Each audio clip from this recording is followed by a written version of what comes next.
2022 T20 World Cup, New Zealand crush holders Australia on opening night. The Kiwis produced a near-perfect show to subdue the hosts at the SCG. Devon Conway's 58-ball 92 helped set a 201-run target before the bowlers sealed an 89-run win in the first Super 12 tie. It was tournament favourites India last year. This time it was hosts Australia's turn to suffer a crushing defeat in their opening match of the T20 World Cup, laying bare the unpredictability of the format. Forever the underdogs, New Zealand gave the holders a hiding with an 89-run victory at the Sydney Cricket Ground on Saturday. With this heavy defeat, Australia's net run rate has taken a beating and they may need to win every match from now on to stay on course for the semi-finals. New Zealand lost the toss, but young Finn Allen got the World Cup Super 12 seconds off to a racing start with a 16-ball 42. It shouldn't have come as a surprise, but it's understandable for a 23-year-old New Zealander's records to go under the radar. That's perhaps why, despite coming with the reputation and numbers of having the best strike rate in the business in a short career, Allen's attacking ways seem to have caught the home side unawares in the early exchanges.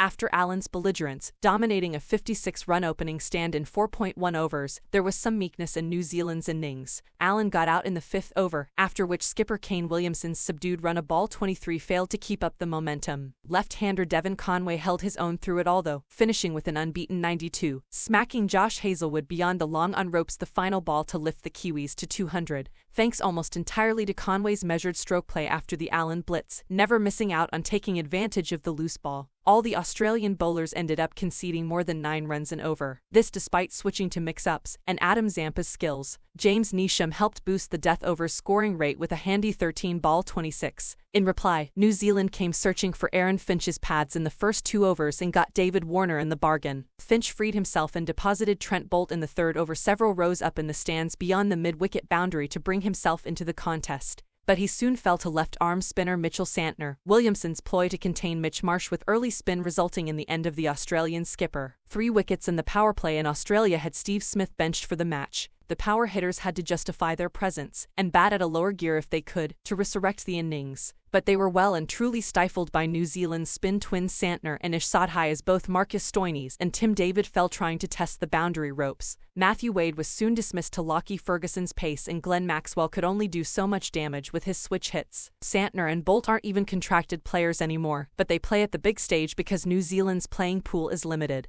It was enough on the night to register a thumping victory and serve yet another reminder to the cricket world: never count the Black Caps out.